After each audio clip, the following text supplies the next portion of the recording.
What are if-else statements in JavaScript? If-else statements are fundamental tools in JavaScript for controlling the logical flow of your code. They allow your program to make decisions, executing different actions depending on whether specific conditions are true or false. This kind of branching logic is essential for creating interactive, responsive applications and handling a wide range of problem-solving tasks. Basic if-else syntax.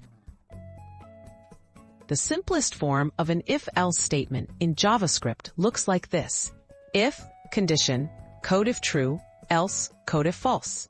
The condition inside the parentheses is evaluated as true or false.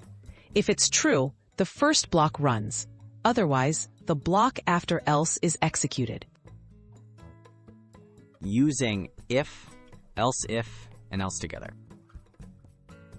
JavaScript allows you to check several conditions in sequence using else if condition 1, code if condition 1, else if condition 2, code if condition 2, else code if neither.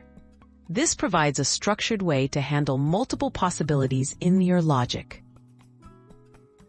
Simple everyday use case.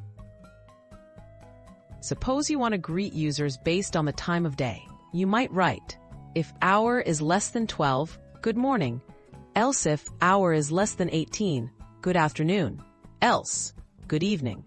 This lets your website respond dynamically based on the current hour. Tips and common pitfalls. Always make sure your conditions use correct comparison operators like equals for strict equality. Group-related logic clearly to improve readability.